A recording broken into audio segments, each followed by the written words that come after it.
Hey guys, on this episode of the Work Like a Mother podcast, I have a dear friend and kind of a new acquaintance, but we actually kind of know each other, but then didn't. So it's a funny relationship. But her name is Heather, and we actually met a couple years ago through the Waianae Economic Development Council, which is a mouthful, but it's a nonprofit located in the Waianae Coast that helps small businesses get off the ground. And we had a mutual friend. She came into the circle, and I was like, wait, I follow you on Instagram. And she did the same thing. And so this is a fun conversation to bring us full circle. And we've actually crossed paths a couple times since then. But Heather is an awesome helper for all the entrepreneurs who really need help with their finances. So she offers bookkeeping services. She offers coaching programs for people to really wrap in their numbers and get confident about it, specifically for female entrepreneurs. And then in addition, she's got 4 kids, so a van full. I'm going to list their ages. So 17 years old, 15-year-old kid, 13-year-old, and a 9-year-old. Going to 3 different schools, which is, the morning hustle, which we're going to talk about a little bit. But really the point of this episode today is to give you the confidence to take control of your finances, not only personally, but also for your business. And then a little bit of encouragement with family stuff and how she juggles it all. So welcome to the show, Heather. Thank you so much for having me. This is going to be so fun. Yeah, no, like I said, so we're following each other online, and now we're face to face. So it's fun to come full circle. But you mentioned on your website kind of this theory of the garden and the greenhouse. So can you explain what that means for your business? Yeah, so with background, I have background in personal finance, education, and then coming into the business finance space, I realized that there's such a symbiotic relationship between the two. And I also love analogies. I find that when you're guiding people, just using the typical industry verbiage can be really confusing. Almost, maybe not demeaning is the word, but you sound like the expert in the room. But I really wanted to bring myself in a way that I could be understood. Because if they can't understand what I'm talking about, then what's the point? So the garden is our personal life. It's what we nurture day in and day out. And when you start a business, it's kind of like you're taking resources from the garden to create this greenhouse. And we'll go to the greenhouse, spend a lot of time there, nurture that. And if we're not careful, we can spend so much energy on that we don't take resources back home to the garden to make sure that that's the space that's really being nurtured. Yeah.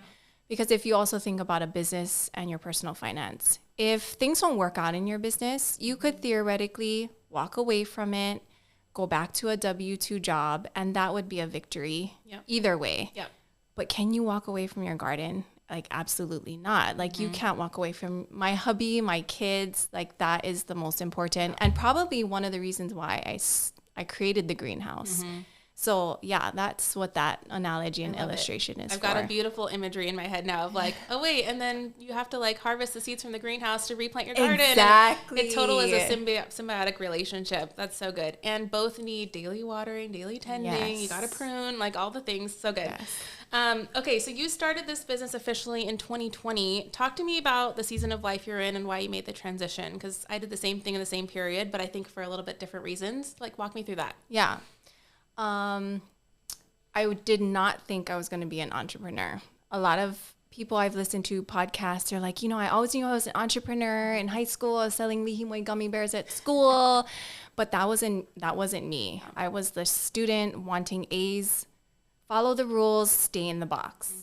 And then I became a mom, left corporate to be at home, to be present in that way.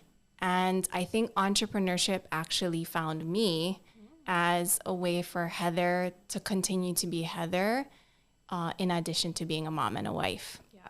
So I started playing around with more creative things. I grew up sewing, so started there.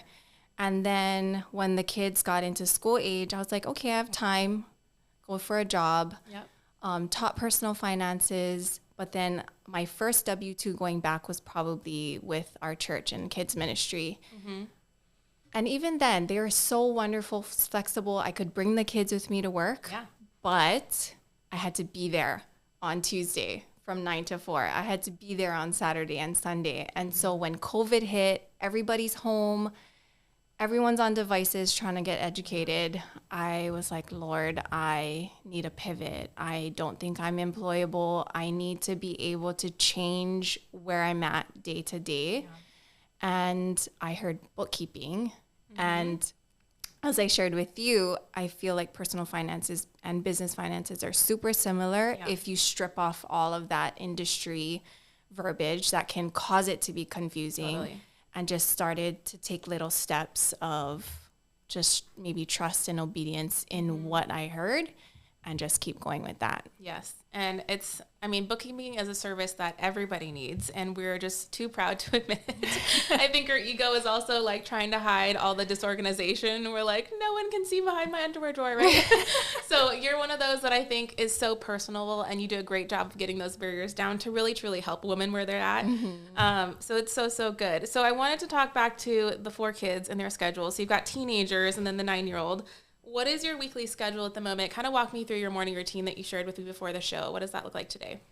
So Google Calendar. I need Google Calendar. Morning routine, I get up about 5:30. Kids get up at 5:45. We're out of the house by 6:15. Hubby's amazing. He puts the lunches together, does the breakfast burrito in the morning. And then we get into traffic from Wahiawa to Kaimuki. Drop off one in Kalihi, continue on, and then when we get to school, park my car, have about 20 minutes of reset time for myself when my kids continue to sleep in the car. Beautiful. And from there, it depends. Sometimes I'll head to a coffee shop. Sometimes I'll head to Gather Co-working and do my day there. Or come to Eva Beach to spend time with you. And then when it's time to pick them up, just head back, pick up kids, head home, back in traffic. And right now it's a little bit different. Kids are now starting activities. Yeah. So every week there's a kind of schedule, but not. Yeah. It's so hard. Are you picking them up like at 2 or 3 o'clock or like at the end of the day, 5 or 6? When there's no sports, I'm picking them up at like the 2:45, 3 o'clock. Yeah. So we're talking like 4 or 5 hours max of like productive time a day, you would say? And then are you one of those that like works late at night after kids go to bed, or you're like, nope, we're done. We fit everything in that day? Before I would. And, with technology nowadays, I find that's even hard because with my boys being older, they want to decompress. And so they'll go in their rooms, get on their phones, and then I see them on their phones. And I'm like, okay, well, they're doing their thing. Let me go just jump on my computer. But then I'm like, maybe the messaging is actually coming from me, that because they see mom on her computer, she's busy, it's not family time. Yeah. So I can go on my phone and decompress. It's like, who started first, the chicken or the egg? And so now I'm just kind of trusting the time and going, if I can't get it done during the day, then, that's me. That's my time management, because I really need to honor that space with my family, because it is so fleeting. Yes. Like it feels like just yesterday they were babies, and now I have one almost graduating next year. Don't let me. I know. I'm not ready.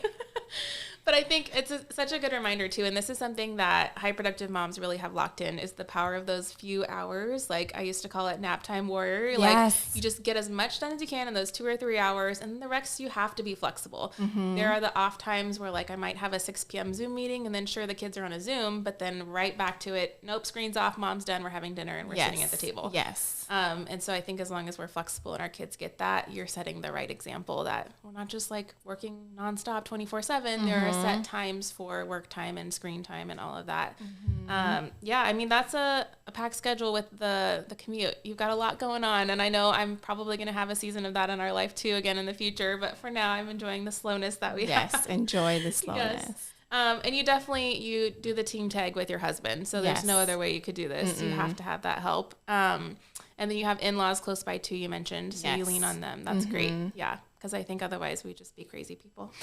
We all need our help. Yeah, I think I'm like, my mom always says she only had 2 and I have 4. But even watching my mom, I wonder now, what were those sacrifices that I didn't notice she had to make? And actually, she just told me a story. I passed Farney Realty on Cam Highway. That place has been there since I was a kid. They used to have a pizza place with the best chocolate chip cookies. And I was like, I remember mom taking a real estate course. Oh. And then I asked her about it. And she's like, yeah, I took the test. I missed it by 2 points and I never went back and redid it. And so that's why I'm like, I get to, in this season of my life, even though I have the 4 kids, I get to be everywhere. And so because my mom wanted to be so present for me as well, despite being a single, full-time working mom, I'm like, what real estate guru could she have been if she went back and taken that test? But she doesn't speak of those things in a regretful way. So I guess for me, it's like, I'm going to take that, stand on her shoulders and just do my best with what she started with me with. Sure, absolutely. And that's so crazy. So most people fail on their first time, actually. Like, I would say over 50%. I failed and it took me twice. And it's always like the state portion that throws you for a loop because it's Hawaiian history and they talk about like Hawaiian vocabulary words. And I'm like, I don't know, the Great Mahele, like whatever, you just like fail these things. But no, she should have taken it again. Oh my gosh. But in another world, right? Who would have known? Okay, so let's kind of roll into finance stuff a little bit more and how you help females. So what's like some common mistakes and maybe even myths that you see people coming to you with? Like they approach you, Heather, I need help, save my life. What are the things that are going on with them? I would say on the higher level psychological, emotional part, it's the shame, self-shaming. I'm supposed to know. And then the practical is over complicating it. And I want to go back to that I'm supposed to know, because I think that probably is the tip that trickles to everything. We're not taught in school how to, one, manage our personal finances, and then even in entrepreneurship classes, I don't know exactly what's taught in the realm of bookkeeping. But tactical, I would say, girls, get a separate checking account for your business. Like if you have not done that and you take anything away from today, it's start there. Yes, absolutely. No, and just going back to that, there is no formal education when it comes to managing your business finances or your personal. You really have to go out and get it on your own. So then you're prey to whatever Google gives you, right? Yes. You're searching, how do I do this? Or you get lucky enough, like I married a man who is very financially savvy and he has taught me. But it's taken, we've been married, I should know this, like 10, 11 years. It's been a journey. Whereas first 5 years, I fought him. I was so stubborn. I thought I knew my way was best and his way wasn't, and da-da-da-da-da.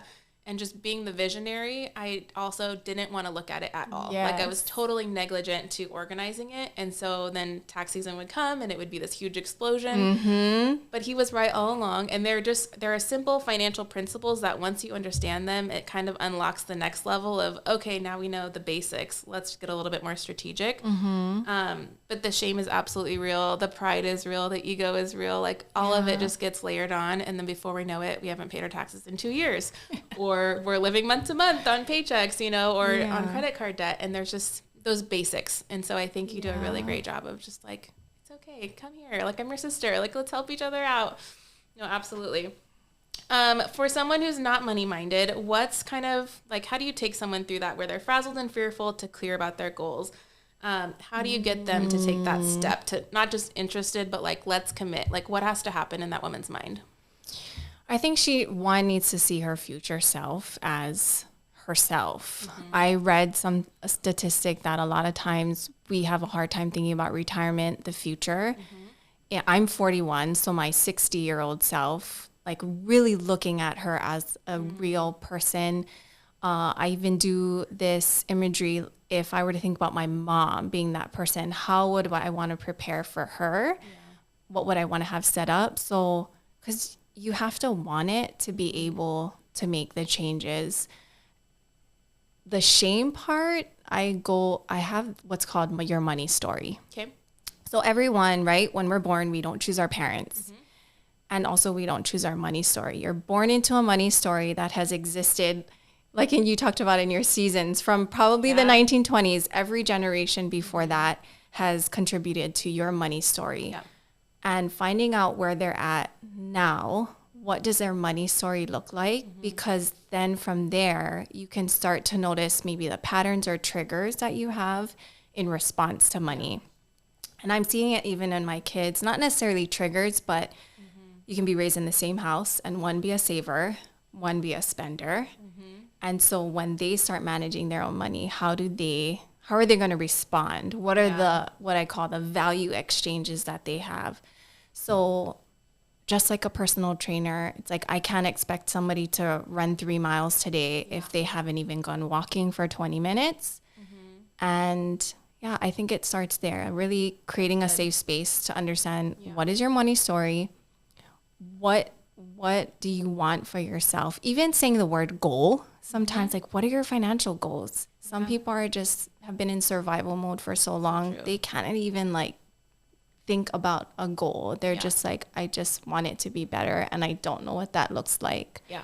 So in those situations, kind of painting them a picture just by asking questions. So it really, I love it because you get to spend time with people, and then there's that space to have compassion and empathy in the way that people have had that for me in so many ways. That's awesome and so beautiful. And when you're saying that, I think of just the journey that I've been on personally is I've had to spend so much time in books and podcasts and really like discovering what my money story is, like you said. So I come from a family of savers. Like she Dave Ramsey envelopes it. Like literally that's my mom. And she lives in a really inexpensive area. So she's like $100 a week is my budget for groceries. And I'm like, that's one pit stop for taco night. Like that's so different. But coming from that, you like I started life as a young adult thinking that everything was expensive, thinking that I couldn't afford anything, even if I did. But then going through my 20s and now in my 30s, there's this relationship with money. Not that it's its own entity or a person or anything like someone might put a label on it. It's a tool. Like, and once we realize it's a tool, there's so much freedom in that. And realizing it's like you do have control and you don't have to be reactive. You can be absolutely proactive. Yes. And I think that's a big thing that you help handhold women through is like, let's kind of allocate this, not like spending it before you get it, but identifying where it's going to go before it comes into your bank account is huge. So I encourage anyone who hasn't yet, like start your money story, like spend some time in like self-reflection and just getting honest with yourself. And then it's scary to look more than 5 years in the future if we think about it, because sometimes it's not what we want to see. Yeah. Especially if we continue on the track that we're on today. Are you actually going to move the needle, or are you going to be living the same lifestyle, right? Or even worse, potentially. And so when we get really clear with that, that's one thing that we've hired a financial planner to help us with. Is to say, hey, in the year 2060, what do we want our bank account to look like? What does our lifestyle look like? How much are we spending every month in this lifestyle?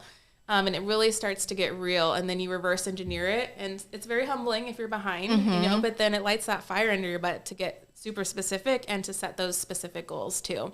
So I'm sure you've got great connections too if people need recommendations, but it's building this round table of knights, right? Kind of is what I always talk about with business. You need one of these, you need one of those. And it's not just one person fixes it all. You need this whole group of advisors. So you're absolutely critical to that. Yeah, so good.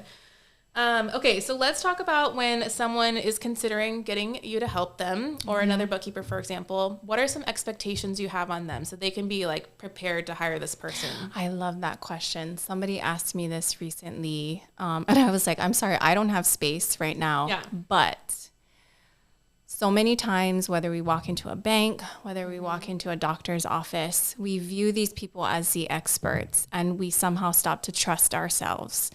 So first and foremost, and especially in Hawaii culture, we're very taught to be humble. And so to expect and to ask and to think somebody is working for me is hard. And so with a bookkeeper, I would say first and foremost, what is the norm is this person should be categorizing your stuff monthly, producing reports for you monthly. Hopefully they'll do your GE tax for you, so you don't have to worry about that. And available to answer questions. If I've heard so many times where it's like, I haven't gotten a report, my P&L from them, or I don't know how to get my P&L from my QuickBooks. That's where it's like, you're not demanding. You're just saying, hey, this is what I hired you for.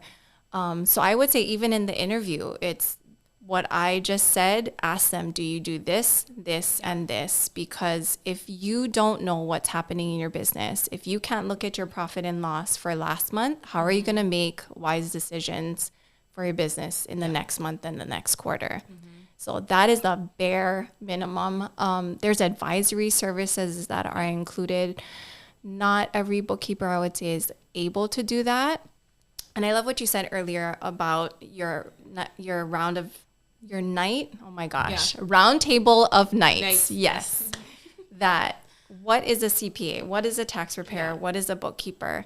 So another analogy, all of those mamas out there who had a baby, you were in labor. The doctor showed up just at that moment that the baby came out. So I say that's kind of like your CPA, your tax preparer. You see them once, maybe twice a year to just have a strategy chat or produce your numbers. Your bookkeeper is like the nurse, where they're really hand-holding you throughout the whole year, the process, and saying, you know, I can give you the data, interpreting the data. Again, that's more like your CPA and tax preparer. And financial advisor, I even want to speak to that too. Yeah. They have capabilities in terms of their technology that they can forecast that far ahead. You know, there's so many apps out there, Mint, Google Sheets. There was another one, but I only, even as a financial educator myself, I only can take myself so far. And so having a financial planner, especially if you're trying to build wealth and a legacy, is worth the investment and the time. Absolutely. Yeah. And it's baby steps. It's not to say you have to hire all these people in the same month. No. Yes. What season are you in again, right? If we're in the baby season, we're learning, we're getting essentials and building blocks, and then we're growing up as we go. Yeah, absolutely. Talk to me about your weekly or monthly finance routine you have for yourself, like personally and for business. Do you do like a weekly routine or a monthly routine? What does that look like? On the business monthly routine, I'm making sure my own QuickBooks is up to date, making sure I'm paying my GE taxes. Even for me, there's thresholds in GE taxes, but doing it in your monthly routine, I think, is very wise rather than semi-annual or quarterly, because then that's cash that you have to save up for.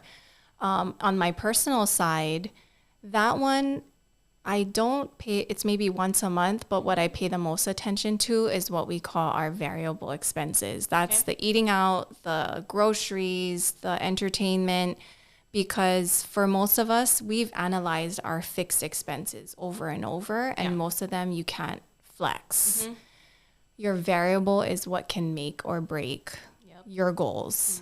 And we do it in a weekly amount. So actually just this past week, my husband and I decided, let's go back to cash, because there's something about cash where when you see it leaving your hand, you're like, oh, okay, I felt that $20. But when we swipe, it's like there's no emotion. Exactly. So having kind of a set amount that you try, and sometimes it's just pick an amount, start there and assess, and then use that to reflect on what are the patterns that you notice in your spending. Are you always eating out on Wednesday nights? And so you have to start kind of planning for that. So weekly variable spending is probably the number one. Major. Yeah. I mean, just as you're saying that, I'm thinking, I don't even carry cash most days. I just have like my little attachment to my phone. That's what I have. So like literally we're doing my third grader's math book, and he like is doing coin math, and I'm like, I haven't seen a coin in a long time. So he doesn't even know them because he wasn't doing it. Yeah. And now everything's linked to like Apple Pay and double click to pay, and like you don't even swipe anymore. You just hit a button. It's so crazy. So absolutely, that'd be a huge just mindset shift to be like, let's go back to an envelope just for 1 week, just to experiment. Yes. That would be awesome. No, so good. And do you guys do like a meeting with your husband, like together you're going over this, and how long does it take? You know, that's a hard one. I do emphasize what I call the week, like the money date, whether it's monthly or weekly. And that can be a really stressful situation. It can create hard conversations. So creating an environment with a candle, with each other's favorite beverage, a snack, and having an intention for that. Like, what are we trying to talk about? Because you don't want to talk about all the things. Do we do it? No, not as regularly as I want to, but I think it starts with just being able to being comfortable with talking to each other about money. I think Mike and I have gotten to that place where we are comfortable. It's what specifically do we need to address? And it's so funny, you know, a lot of times it comes back to the weekly variable. When you make more money, you can spend more money.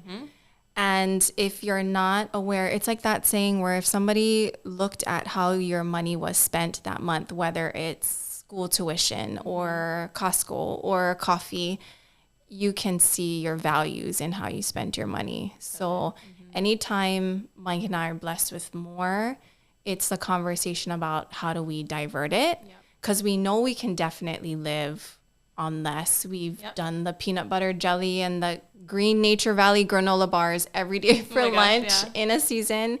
And it's become one of my slogans. Can you do canned tuna on the daily so that you can OPE on the special? Ooh, I love that. That's a good one. Because a lot of people think I deserve to OPE. I deserve to have, I work hard. It's like, but again, back to your 60-year-old self.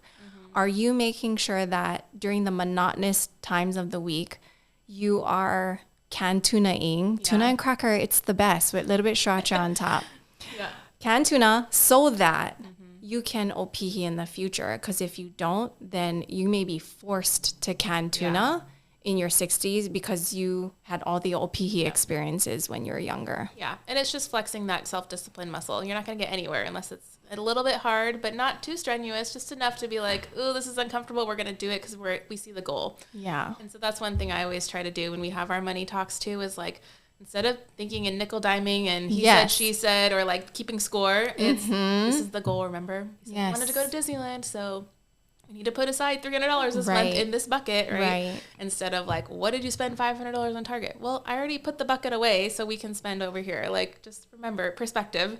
But it's a very sensitive and emotional, fragile like conversation every week. It just is for some reason. But remembering you're on the same team too is also a huge part of it. You know? Exactly. And I've seen so many of those conversations where it's like, he bought the fishing pole, well, you bought the Louis bag. But reminding each other, like, we're on the same team. Yeah. And it's not who bought what. It's like, where were the resources supposed to be allocated so that's another kind of motto is we don't say, well, we can't, right? I can't afford it. It's like, well, how can we? And if I do this, then we can do that. The cost and the benefit kind of analysis. Yes. So good. Okay, so it is tax season. As we're filming this, it's February. Like, our taxes are due by March 1st for our CPA. What's some advice you have for entrepreneurs, or any tips or hacks or anything that you've gone through? Like, tell me some beans. Don't try to fit in the tax person's box. You are the business owner. Okay. You know the heartbeat of your business. You know how to interpret the numbers better than your tax person does. Your tax person's primary responsibility is taking what you have and then putting it into the format that the IRS wants. So don't get too caught up in organizing it for your tax person according to the tax categories. Just be able to let them know, like, this is for this, this is for this. Even software. Sometimes I see entrepreneurs wanting to, like, oh my God, I got to get organized. I haven't done anything. Let me sign up for QuickBooks and I'm just going to dump everything in there. And then you find this learning curve and you get overwhelmed because QuickBooks can be overwhelming.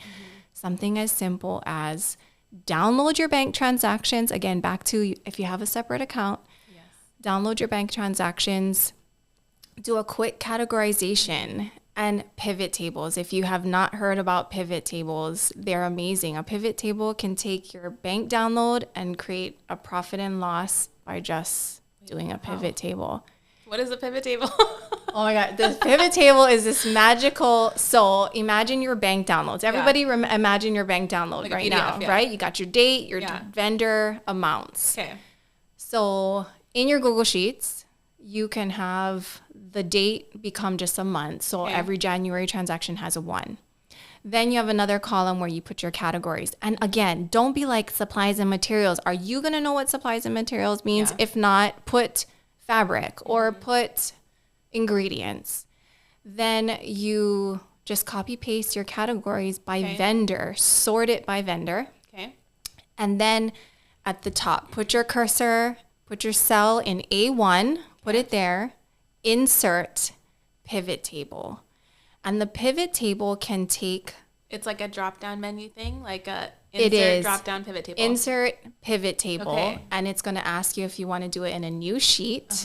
So a new tab in your Google Sheet will open.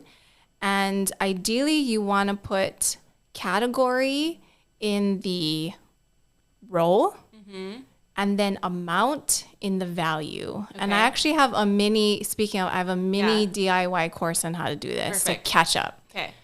And then it sums all of the things by category for you. And you just give that to your tax preparer. Like, here's all my totals. And you can do that for your revenue. Every deposit, you just put income or revenue. Pivot table totals it. It's the most magical thing. You just save people hours and hours and hours. And now we're all going to have fun in Google Sheets.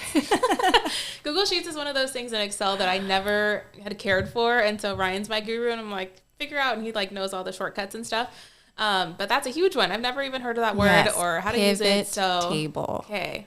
Awesome. Because I always recommend, especially for someone who's just starting, you might not need QuickBooks yet. Yeah. Like if you don't have that many transactions, less than 30 a month, just do it manually in a spreadsheet. Yes. And then absolutely, you can just filter the categories by A to Z and all that stuff, and it just makes it so much easier. I did that for all our businesses for the first like 1 to 2 years until we hit like 100K, and then you kind of pivot over. Yeah. Absolutely. That's a great one. Okay. Wrapping this up a little bit, tell me about your definition of success. I'm sure it's changed over the years, but as of 2024, what does success look like for you? It's definitely changed. You had said in your, I think it was your Seasons podcast, that in our 20s and our 30s, we want to achieve and, just hustle and achieve. And in my 40s, I'm probably more clear on what is important to me. And hearing people say, cultivate design life on your terms or whatnot, it's like, I know I have a responsibility to serve with my gifts and talents and what I was given. But seeing that my 17-year-old is 17, like that, it gets emotional. Oh, yeah. I always used to joke with my husband. I'm like, we have to do all the things now. We have to go to Disney World. We have to go to Japan before he graduates because he could meet the love of his life at 18 and no longer be mine. Yeah. And my daughter already being 9, none of it matters if it's not for them and I don't get to spend more time with them. And also, I can't lose myself in being a mother because when they're all gone, it's going to be me and Mike staring at each other across the kitchen table. And I think, again, that word balance, I believe, is a fallacy. It doesn't exist. I think I put in my self-care, like giving my big giant sons who are taller than me now a hug and a kiss, something as simple as that, snuggling with them, telling them that I'm proud of them. It's, it's so hard. And I have moms who are older than me and like, Heather, it's going to get harder. I was like, what? I thought, no. And when they were little, when they were toddlers, I thought that was really hard. And this is a different hard. And so the mom guilt, kick it to the curb. You're doing the best that you can. And when you start to think I shoulda, woulda, coulda, my therapist taught me hindsight bias. Don't scold 30-year-old Heather because she didn't know. She really was doing her best. Yeah. Yeah. So it's not even about the business at all. It's literally relationships is your success right now. Just showing up and being present and giving them that extra love. Yes, because I didn't answer that question. Yes, community. Community to my babies and my husband, and even community to the people that are around me, whether it's the moms at sports or the women entrepreneurs. It's being able to create a safe space for people to just be themselves. That's success. Yeah. And you do such a great job at that. So thank you.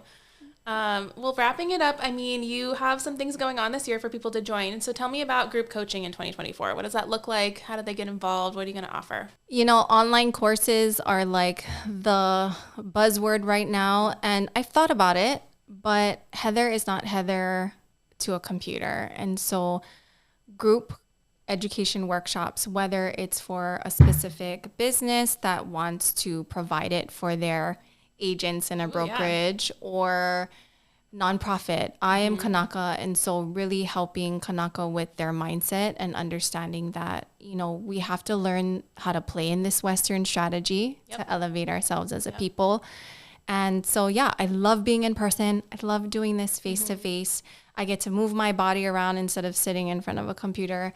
and educating, because I think that's my sweet spot with personal and business finances, and bringing that to people to, simply create that safe space so everybody can drop their shame at the door, realize that they're not alone, and there's so many people probably just like them going through the same thing, but nobody's talking about it because no one talks about money.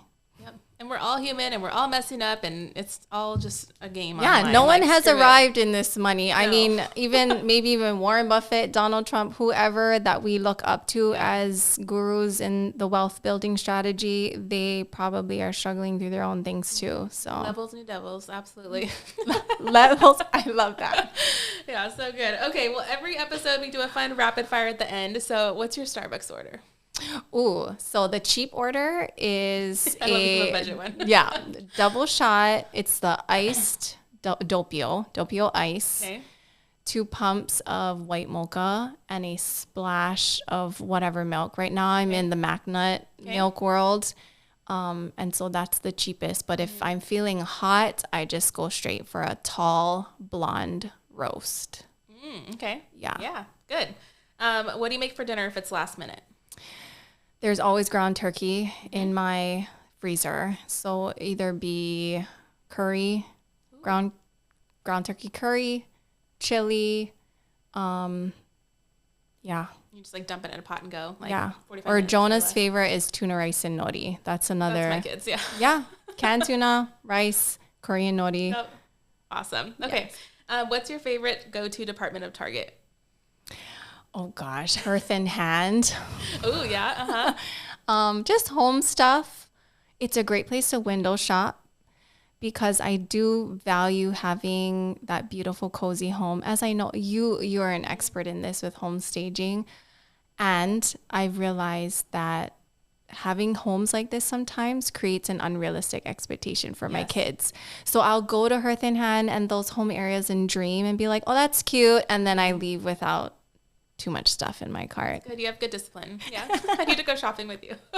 Or I go to Goodwill, find those things.